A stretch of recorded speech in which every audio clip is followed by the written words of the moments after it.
Okay. Good morning, all the students. And today we're going to cover a lecture on the subject international business environment. But let me tell you about this subject. It is your generic elective core subject.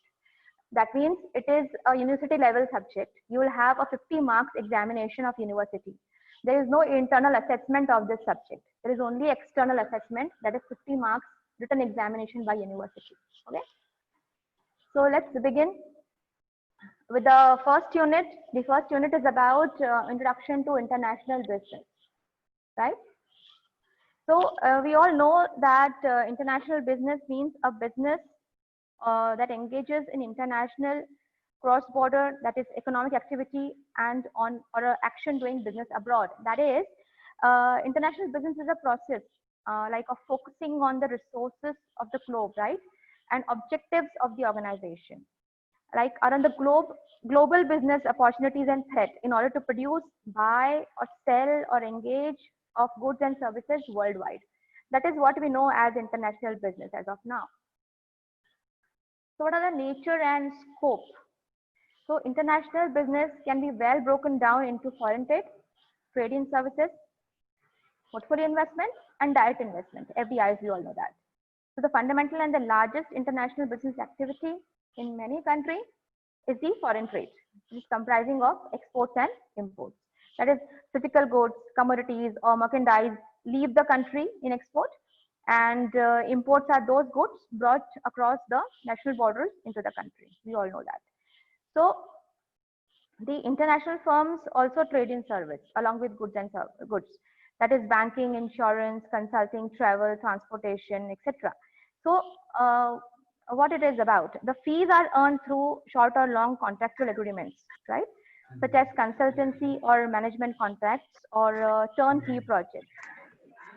Also, royalties are received from the use of one company's name, trademark, patents, or processed by someone else. Like alternatively, a firm can earn royalties from abroad by licensing the use of its technology, of course, and franchise in overseas markets. We all know that, right? So let's understand what are the importance like of it. But before that, we all know that portfolio investment are financial investments made in foreign countries. The investor purchases the debt or equity in the expectation of financial returns. This is also one type of like international business. So foreign direct investment or direct investment is one in which investor is given collecting interest in foreign company. Like for example, FDI may be in the form of joint venture or a wholly owned subsidiary. Now, joint venture is what is a shared ownership stake with equal share in foreign business. So Indian joint ventures abroad are operated like in more than almost, I think, 868 projects almost. We can check the figure. The wholly owned subsidiary can be established in foreign markets either in the form of totally new operation or acquisition of an established firm and use the firm to promote its product. So the subsidiary, if it is established starting from the ground, it is called greenfield investment. If you started from the ground level, right? That sort of investment is called greenfield. Like, however, I believe there needs to be a perspective of the international business. That is, the firm's senior management should clearly define the firm's guiding principles in terms of international mandate, rather than to allow firms' international activities like to develop as an incidental or adjunct to its domestic activities. So this would help watch to focus the attention of managers on the opportunities and threats external to domestic economy, like sell in those global markets where prices are highest, and reuse finances globally, or forge international strategic alliances, like or take on the best talent from all over the world. So these are all like part and parcel when you go for international business, right? So now let's look at the importance of international business one by one. The very first importance is profit advantage. Now, what is that? Look, there are many firms which make major share of their profits from the foreign markets. For instance, certain MNCs which earn percent profits from foreign markets. Like in certain cases, when exporting, even on no loss or no profit basis is available because of optimal utilization of the capacity, the profitability like of the domestic business is increased, right? So while in some cases the whole manufacturing of a product or a certain stages of it are done abroad to reduce the cost of production. So that is how you can go for a profit advantage of the international business, right? The next importance is growth opportunities. We all know that foreign markets, both developed country and developing country, provide substantial growth opportunities for the firms from developing countries. So MNCs are interested in number of developing countries. Why? Why? Due to its fastly rising in their income and population, right? So that's why foreign markets, both developed and developing countries, after ample opportunities for developing country firms also. So this is how there is a growth opportunity, right? The next importance is limitations of domestic market, right? Some demographic trends such as contraction in the birth, decline in domestic demand, fully tapped market potential have adverse effects on some business. So when domestic business is small and the opportunities are less, then international business is the best alternative for growth, right? And recession also in the home market drives companies to explore the foreign market. The next one is competition. A protected market does not lead company to seek business outside the home market. We all know that. So the economic liberalization since 1991, it invited competition from foreign firms. We all know that multinationals start entering, right? So this is what the competition is a biggest advantage, right? So the counter, like I believe, competitors so as to diminish its competitive strength. So that is one of the importance that why international business is very good and important. The next one is the fifth one is government policy. So many governments provide incentives to domestic company to export and invest in foreign countries. While some countries may not give importance, but domestic foreign company are permitted to enter certain industries subject to certain conditions for export. Like we have allowed multinational companies to enter India, right? So it all depends upon the government policies, how the government is supporting. So in many cases, government gives permission to earn foreign exchange for their imports and make payments for royalty and dividend, etc. So these are all government policies are also very important and plays a very big role in international business. The next one is monopoly power, right? So it may arise from what we all know that this monopoly means what we have already studied it. It's about a single producer, single seller. So it comes from patent rights, technological advantage, or a product differentiation that you have, right? So another reason for internationalization is exclusive market information that you have, and then you can cash on it, and then you can enter a global market, right? The last one is spin-off benefits. What is that? International business is a means of gaining better market share domestically as it improves the image of the company. So when domestic customers know that this particular domestic company is exporting, they are more tempted to buy. Psychological impact. So demand rises for those products which we know that this company is also an exporter. So that is a spin-off benefit of this international business, right? Now let's look into what are the modes of entry into international business. We all know that the long-term advantage of doing international business in a particular country depends upon the size of the market, of course, the purchasing power of the customers in that particular market, the nature of competition in that market. So after considering all these factors, firms can rank countries in terms of the attractiveness and profitability. Also, the timing of entry is very important into a nation.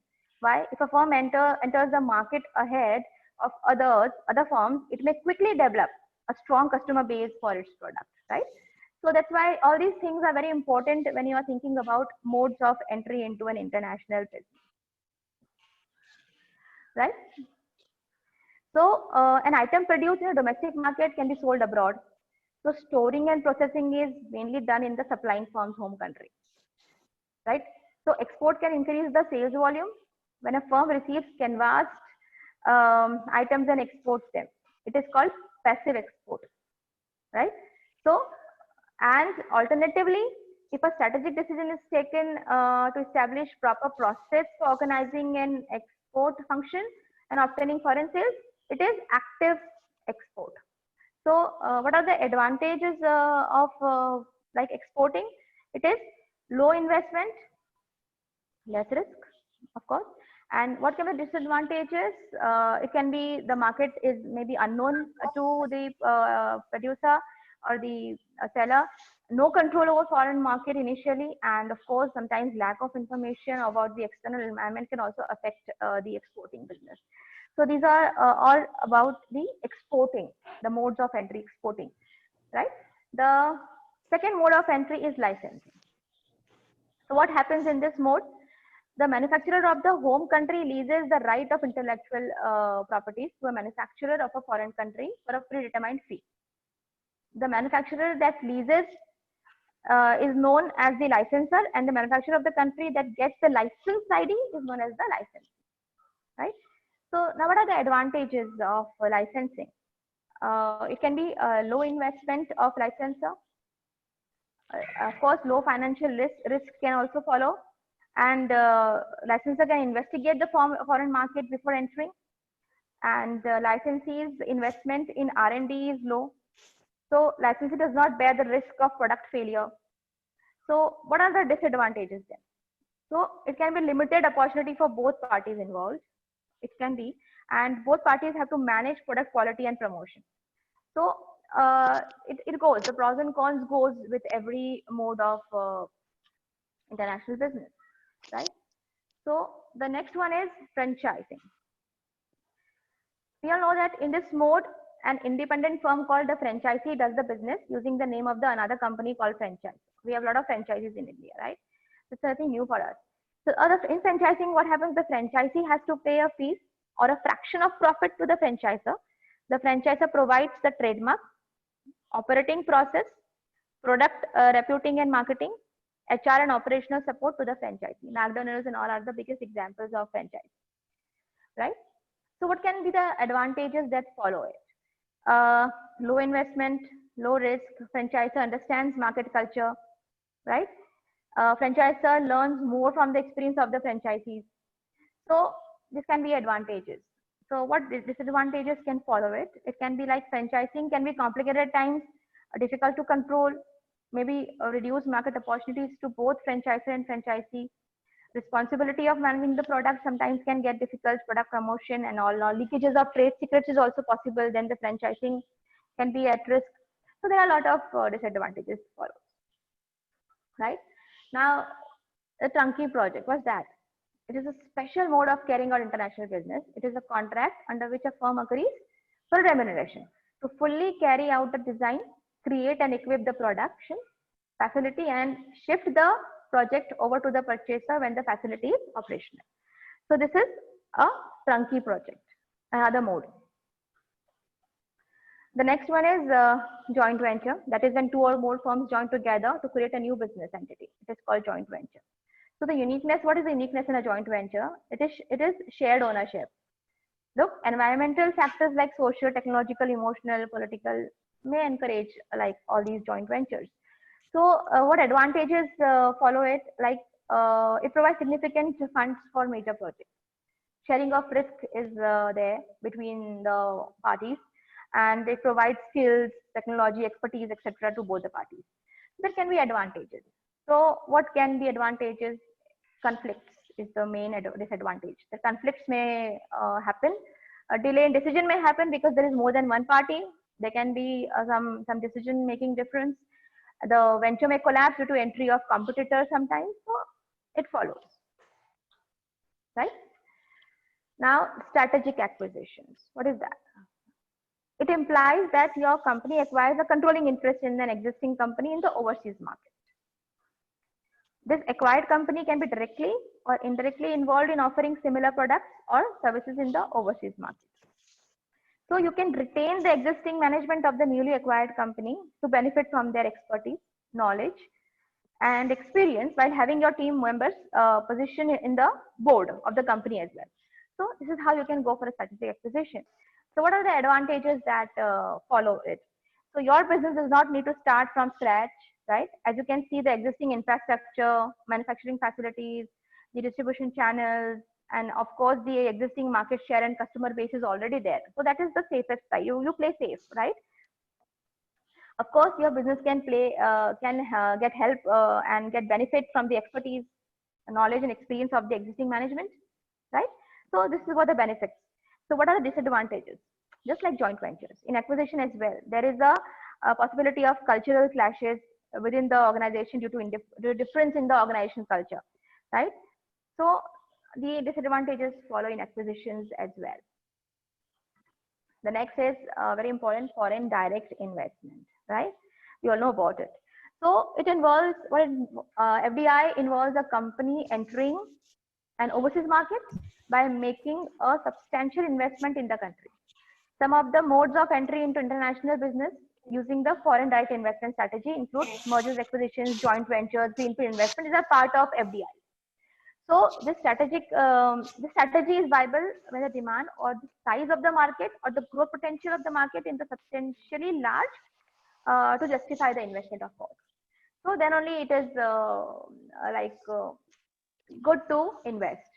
So like some of the reasons because of which companies opt for foreign direct investment strategy as a mode of entry into international business include, see the bullet points, restriction or import limits on certain goods and products. Manufacturing locally can avoid import duties.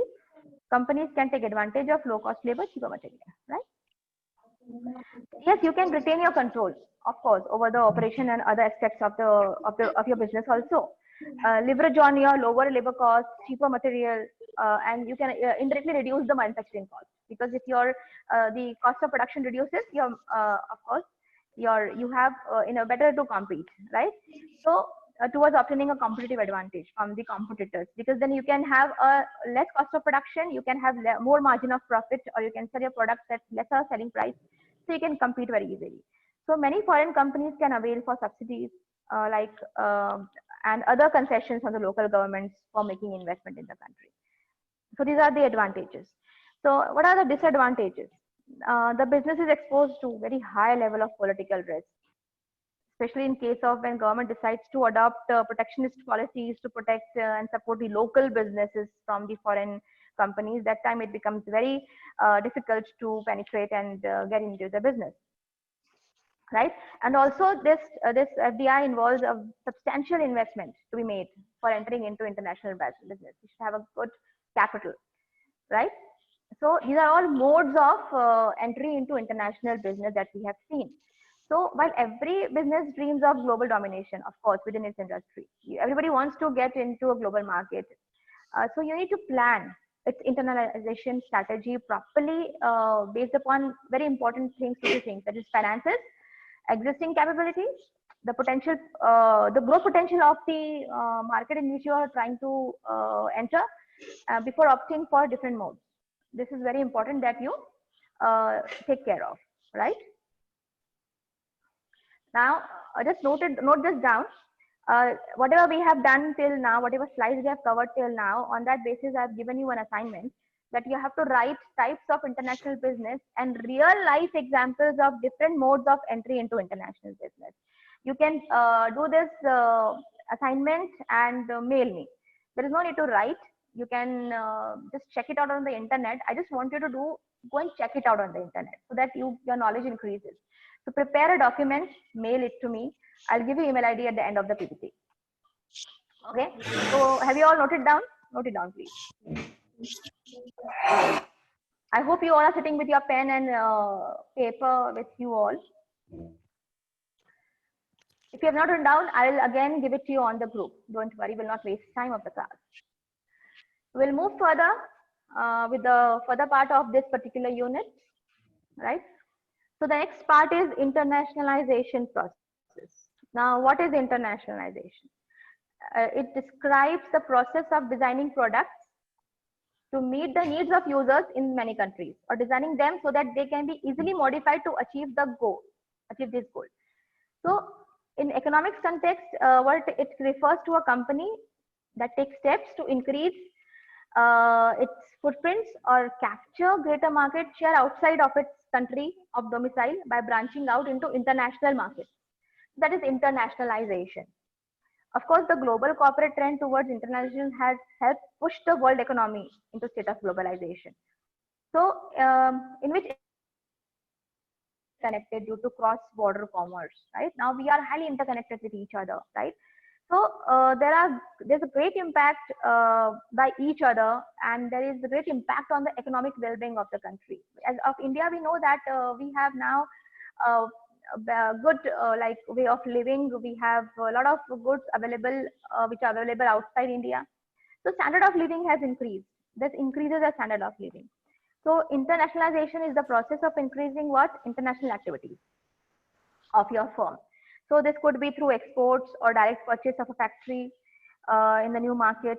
So in order to invest in the market, it is important for firms to analyze everything before entering into the market. That we have seen the modes of entry, that before entering into the market, you should analyze everything and then enter, because it involves a huge investment and you can't take a risk, right? So what are the 5 stages of international market development? Look, whatever topics we are covering, it can form your question in your examination. So like types of modes of entry into international business we have covered, importance of international business we have covered. Now this is stages of international market development, right? So let's see one after the another how it is developed. The very first stage is domestic market establishment. That is, the domestic market is often an appropriate place to test product and fine-tune performance before tackling the complexities of international market. Great. So what I mean to say is it can also give a good indication of performance. Like, however, in some instances, this stage of the export process doesn't serve any purpose at all. But this may be the case for example, I'm telling you about the Canadian software company. I am telling you an example that has developed a product specifically for a foreign market. Because international market development requires what? Resources of time and money on the part of the exporter. So it is important to ensure that a strong foundation has been built in the domestic market first before entering the international market, upon which the like future export market expansion activities is based on which, and that international activities do not comprise the company's core business. Because if you fail in this, then you are totally down. Therefore, it should not be your core business initially. So this is what, to take lesser risk. So playing safe and entering into the safe way. So that is domestic market establishment. The next one is export research and planning. You need to do it. When companies begin trading abroad, they often target a country similar to their own in language, of course, financial structure, legal and economic system. For example, Canadians entering the international marketplace usually address the US market first. So before venturing into an unfamiliar market, companies should prepare themselves properly by analyzing how successful the proposed product or services may be in the potential market. The exporter can narrow the target markets down to 3 or 4. What I mean to say is a well-researched market plan can give the potential exporter the confidence to commit the exporting. You understand? So you have to have a well-established plan. So such concentrated effort is preferable to the common and costly mistake of chasing orders around the world. So another advantage of undertaking appropriate international market research is what? And planning activities is that by creating a written document, potential problems and weakness can be identified more easily. And so this enables exporters to foresee potential challenges prior making the investment of time and money that will give you a success in the international market, of course. So these are very important, that you have a proper and thorough research and then move ahead, right? That is the second stage. Now, what is the third stage? That is initial export sales. That is, when implementing an export plan, it is advisable to begin modestly by testing the market. A graduated strategy enables the novice exporter to acquire practical experience in the market without incurring unnecessary or unnatural risk. What I mean to say is that developing markets in phases, right, enables the exporter to monitor their progress and make any necessary changes as they progress along the path to export success. So during this stage, the exporter should use initial shipments to become familiar with the mechanics of exporting, that is documentation, it can be distribution channel, it can be transportation, etc. So to get to know the customer target group and determine what product modification may be necessary or required, and this is also a stage to which to revise the initial plan. So this is very important that you do check out all these things, right, before the third stage. Now the fourth stage is expansion of international sales, right? Now, if initial sales have been good, planning for larger orders and expanded activity should follow. This stage is usually accompanied by intensified market research, more aggressive participation in international trade shows, and other marketing activities, and greater emphasis on strengthening networks and contacts in the target market. So, what I'm trying to say is the firm may enter negotiations with potential partners to strengthen its position in the market in win-win business relationships. So by the time exporter have reached the stage, look, they will have already learned a great deal about the export market, right? Through prior experience. So which will assist them in making appropriate adjustments to their strategy as they proceed with strengthening their position in the market. So expansion of international sales, that is the fourth stage. The fifth stage is investment abroad. If sales are brisk, profit encouraging, and opportunities promising, the company may choose to expand its presence in the target market. It can, for example, open a local office, tighten relationship with the local partners, buy an existing local company, form a joint venture, or invest in R&D or production facilities. So the target market may serve as a stepping stone, right, to the adjacent market and become a focal point for the larger trade strategy. Now, this final stage carries additional ramifications and responsibilities beyond those of the companies that is based elsewhere, simply operating remotely in the foreign market. Why? Because the new issues come into play because the scope of the company's presence broadens when it takes on a permanent physical presence in the market. Like, for example, the investing company must take into account the impact on and interaction with the community, right, and all other stakeholders like employees, local government, the environment, the legal and tax body compliances, the government, public image, sustainability. There are a lot of things they have to take care of. So all of these, like, I believe impacts much. This impact can be managed seriously and carefully as a corporate citizen. With strong corporate social responsibility is also a very important part of international business. That should be demonstrated at every opportunity. That is corporate social responsibility. So this is how you can plan your international business entry into it. I've told you about the modes. I've told you about the stages to enter into the international business, right? Right. So the next topic is globalization. Okay, there are just 10 or 12 slides more. So the next topic into this particular unit is globalization. We'll study here the meaning, implications of globalization, and of course, globalization is a driver of international business. So what is globalization? It is a spread of products, technology, information, and jobs across the national borders and cultures. So in economic terms, it describes an interdependence of nations, right, across the globe, fostered through free trade. So it is about interdependence upon each other. What are the implications of globalization? Look, corporations gain a competitive advantage on a multiple fronts through globalization. We all know they can reduce operating costs by manufacturing abroad. They can buy raw material more cheaply because of the reduction or removal of tariffs. most of all, they gain access to millions of new customers. There are a lot of benefits, a lot of competitive advantage. So globalization is what is a social, cultural, political, and legal phenomenon. So socially, it leads to a greater interaction among various population across the globe. So culturally, globalization represents the exchange of ideas, exchange of values, and of course the cultures, right? So globalization also represents a trend towards development of single world culture.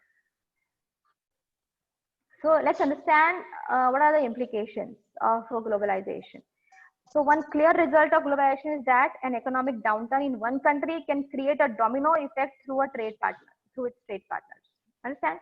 Like for example, you remember in 2008, financial crisis had a severe impact on Portugal, Ireland, Greece, and Spain. Why? All these countries were a member of European Union, which had to step into the bailout debt-laden nations. So it impacts the economic activity of one country impacts the other, right? Globalization detractors argue that it has created a concentration of wealth and power in the hands of small corporate elites, which can gobble up smaller competitors around the globe. So globalization has become a polarizing issue in the US with the disappearance of entire industry to new location abroad. It's seen as a major factor in the economic squeeze on the middle class. Like, look, for the better and worse, globalization has also increased homogenization. For example, we all know Starbucks, Nike, Gap, right? It dominates commercial space in many nations, also in our country. We want to go for something that is exported, right? That is imported from outside. We want to go for the imported goods. We are more attracted towards that, and we don't go for local goods. The sheer size and reach of the US have made the cultural exchange among nations largely a one-sided affair because of that. Like, for example, a car manufacturer based in Japan can manufacture auto parts in several developing countries, ship the parts to another country for assembly, and then sell the finished car to any nation. So this is how we can work. China and India are among the foremost examples we all know of nations that have benefited from globalization. But there are many smaller players as well, like the newer entrants like Indonesia, Cambodia, and Vietnam. They are among the fast growing global players in Asia. I would like to tell you that Ghana and Ethiopia had the fastest growing African economy in the world in 2018. It is a World Bank report. So this is how globalization is helping out countries for a better standard of living and development and all, right? So globalization is a driver of international business. Let's see how it drives international business, how globalization drives international business. Of course, cultural exchange has been one of the biggest drivers of globalization. People travel to different countries and share their culture, beliefs, and practices with each other. We all know that through this process, a cultural understanding takes place, which drives globalization. Now today, people around the world like and use the same smartphones, whether they are iPhone, Samsung or Sony or etc. whatever. So no wonder why Indian, Bengali curries and Chinese takeaways are so popular in the UK. Look, these people prefer our culture, right? We prefer their culture. It's about exchanging. So likewise, now wonder why people around the globe are crazy for these American burgers or softwares or movies and many more. We go for Netflix, we watch Hollywood movies, right? So these are all exchanging of cultures. We are coming closer to each other, right? The world is becoming smaller and coming closer. So what is the first? It is improved transportation. We live in the global village. People can move around the world fairly quickly due to improved transportation systems, airlines, ships, large vehicles, and other have improved the delivery time of the products to and from abroad. So a businessman from London can go to Paris, do his business, and come back to London on the same day, right? So likewise, goods can be transported beyond the national border on the same day. So this happens in like many parts of the world on a daily basis. So of course, it has improved transportation all over the world. The next is low barriers to trade and investment. This also drives globalization significantly. Many of the world trades are currently done through free trade, bilateral, multilateral agreements. Interestingly, countries which were very hostile or unfriendly to foreign investment few years ago are inviting other countries for foreign direct investment. China is a very good example in this regard. The last one is technological change. Now, technology is also an important driver of globalization. Advanced e-commerce system has made the emergence of companies such as Amazon.com, Alibaba.com, eBay, and others possible and successful.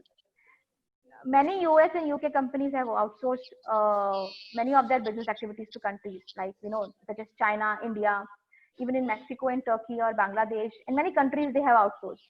So why they have outsourced? Because they get the people at low cost. They get employees at low cost, right? The resources are at low cost. So they have outsourced this. So this technological revolution enables traders from remote parts of the world to sell their product services to the customers around the world on virtual platforms through e-commerce. Like to wrap up, there are a number of driving forces behind globalization, and many countries are now multinational corporations with subsidiaries around the world. So this gives managers more opportunities for growth and development. We all know that. But however, globalization is not without challenges. In fact, it has its own pitfalls, right? So you have to grow very carefully. As we have seen in the previous slides, that you have to take a lot of planning. You need a lot of planning, a lot of research is involved. Like for instance, according to some analysts, local workers in some countries had endured a major fall in the real value of their wages, which dropped by more than 20% because of globalization. This can be implication. This can be a negative impact of globalization, right? So your assignment number 2 for the day is, I want real world examples of globalization. You can write it down and mail to me.